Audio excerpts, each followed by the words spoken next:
What's up, guys? Adam from Russ and Adam's Garage. As you can see, I am back in the GT350. It's been over 2 weeks, probably maybe even 3 to 4 weeks since I've actually driven the car. It's just been sitting in the garage. But I'm taking the car to get it washed. It's all dusty from sitting in the garage, and but there's a reason why I'm washing the car. Obviously, I keep the car clean. It gets washed at least once a week.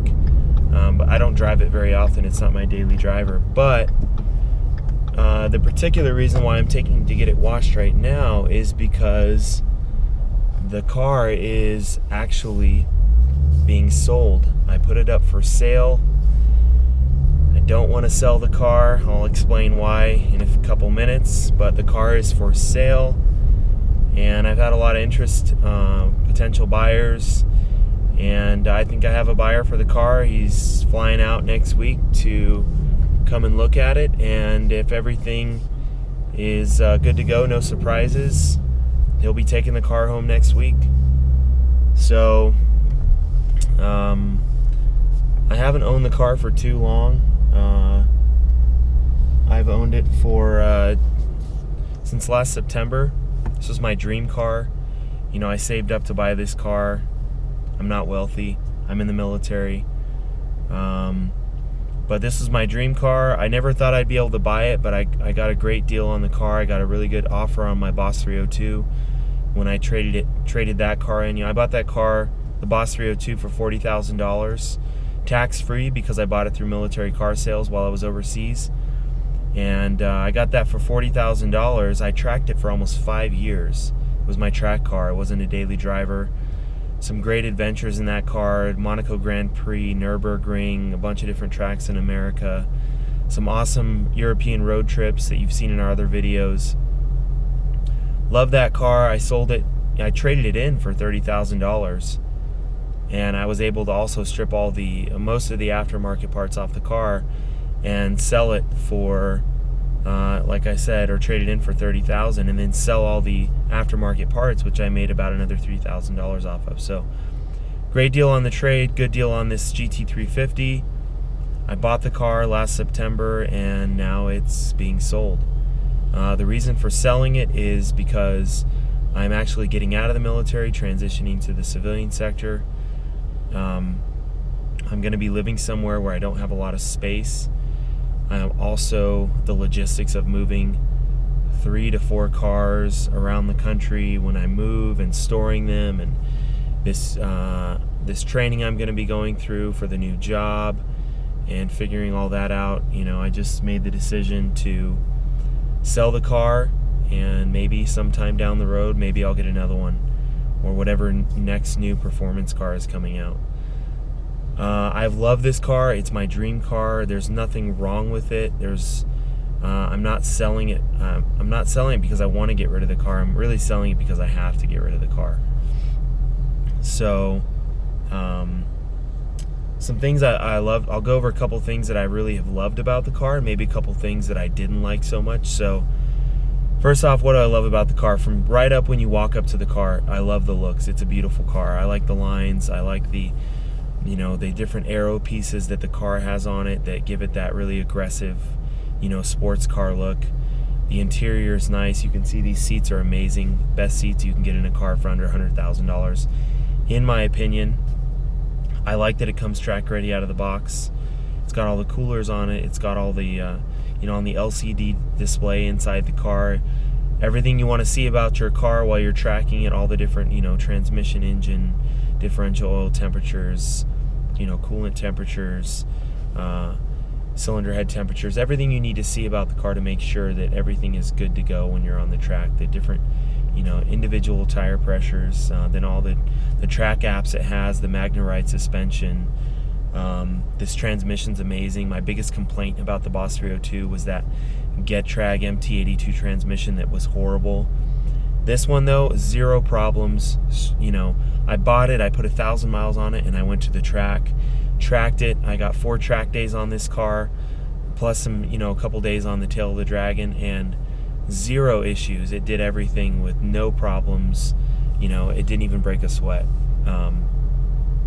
So I love that about the car. The next thing is just the character of the engine. It doesn't have all that power down low. It's not lacking for torque, and it's got over 400 foot-pounds of torque, 429 foot-pounds of torque. It's got 526 horsepower, but the way it makes the power, the noises it makes, just the character of the car just puts a smile on your face every time you drive it. So I really love that about it.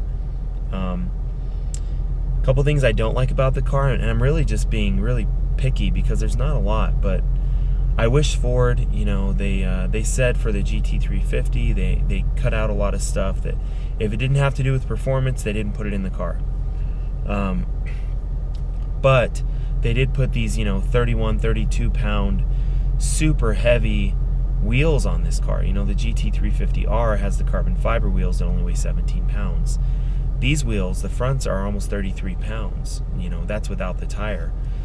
So I wish Ford, I would have been happier if they had made it a little more expensive and gotten a decent set of lightweight aluminum forged wheels, that were, say, in the 20 to 25 pound range, to save a little bit of rotating mass. So I wish the tire or the wheels were a little bit lighter. Also, fit and finish. If you look at the back bumper, there are some spots on most GT350s, if you look, that the panel gap isn't so good. So the panel gaps for the most part on the car are all good, except for the biggest one I noticed is on the back bumper. So I wish the panel gaps were a little better. Other than that, there's some hard plastics in here, the center console.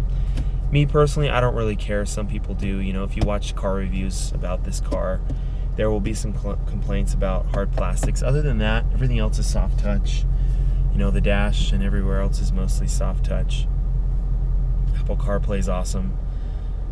Like I said, the MagneRide and how you can configure that to yourself personally is pretty awesome. The aero pieces, the underbody paneling.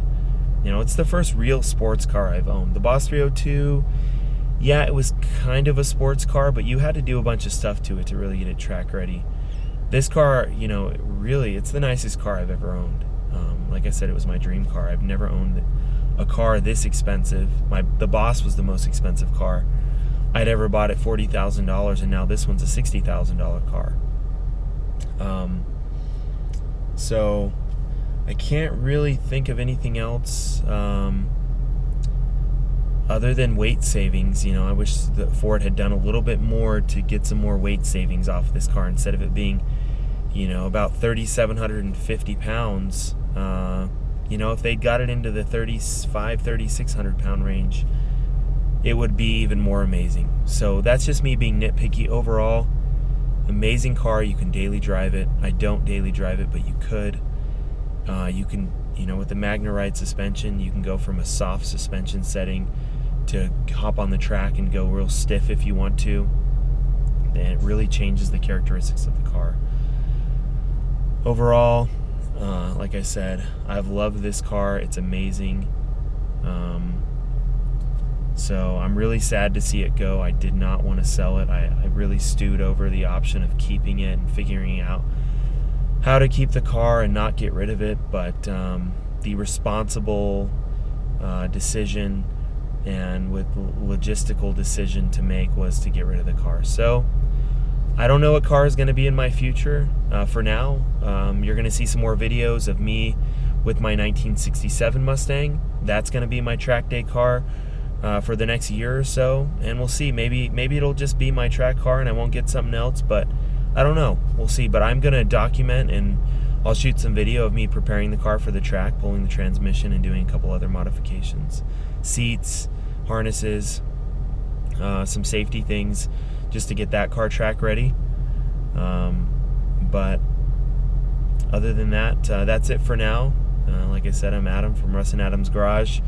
Thank you so much for subscribing. We're up over 500 subscribers now. Please keep liking the videos, sharing the videos.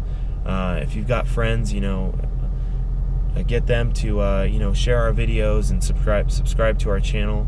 We're just a couple Army pilots, and we're trying to, we love making videos, YouTube videos.